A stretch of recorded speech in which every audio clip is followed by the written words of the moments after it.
Mirpur Azad Kashmir deputy bureau chief Zuhaib Mumtaz के मुताबिक 4 दिसंबर SP office Bagh SP Bagh Raja Akmal Khan ने ज़िला बाग तैनाती के बाद पहली क्राइम मीटिंग का इनेकाद किया, जिसमें DSP headquarter Faizur Rehman Abbasi, SDPO Dhirkot Shafiq Mughal, PD SP Bagh Raja Zulfiqar, SHO साहिबान, PI साहिबान, तमाम चौकियात चेक पोस्ट के इंचार्ज साहिबान ने शिरकत की। क्राइम मीटिंग में SSP ज़िला ने पुलिस की मजमूई कारकर्दगी का जायज़ा लिया, पेंडिंग मुकदमात की तफसील और उन पर की गई प्रोग्रेस चेक की।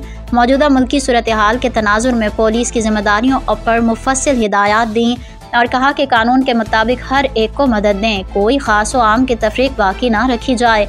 जराइम की रोकथाम के लिए हर मुमकिन अपने वसाइल को बरूएकार लाया जाएगा। पुलिस अवाम के जानो माल और इज़्ज़त की मुहाफिज है और अपनी बिसात से बढ़कर खिदमात सर अंजाम दे रही है। हमारे लिए वो आदमी जिसका कोई पुरसाने हाल नहीं VIP है और उसको इंसाफ की फरहमी यकीनी बनाएं। मीटिंग के अख्ताम पर SSP राजा अकमल ने शहीद सज्जाद रेशम को खराज तहसीन पेश करते हुए शुजाबाद चेक पोस्ट को सज्जाद रेशम शहीद के नाम से मंसूब करने का हुक्म दिया। शहीद की बुलंदी दर्जात के लिए दुआ की गई और इस अज़म का अदा किया कि सज्जाद रेशम शहीद के कातलों को कैफरे किरदार तक पहुँचाएंगे।